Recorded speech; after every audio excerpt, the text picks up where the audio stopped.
ચંદી પડવાને લઈ પાલિકાના ફૂડ વિભાગની કાર્યવાહીમાં એક માવાના સેમ્પલ ફેલ થયા છે। ભાગડના દુર્લભજી માવા ભંડારના માવાના નમૂના સબ સ્ટાન્ડર્ડ જણાયા છે।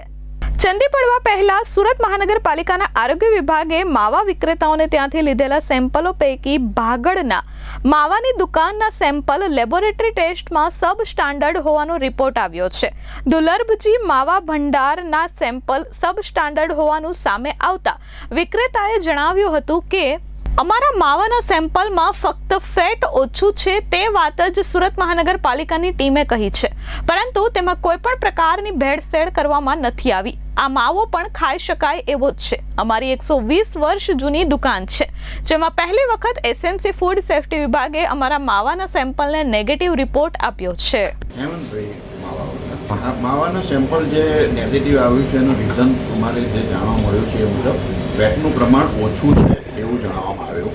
હવે દૂધની અંદર આપણે અલગ અલગ પ્રકારના દૂધનો ઉપયોગ કરીએ છીએ। જે તાજા દૂધ આવે છે અમૂલનું એ 2.5 ફેટ આવે છે, શક્તિ 3 ફેટ આવે છે, ગોલ્ડ 3.5 ફેટ આવે છે। 2.5% જે ફેટ દૂધ છે તાજા એ પણ પીવાલાયક છે। એમાં આપણે કોઈ વસ્તુ અસાધ્ય કે મિલાવટવાળું નથી, બરાબર છે। એટલે જો 2.5% ફેટવાળું દૂધ સ્ટાન્ડર્ડ હોય તો આ માવાની અંદર ઓછા ફેટવાળું માવો સબ સ્ટાન્ડર્ડ કઈ રીતે ગણી શકાય?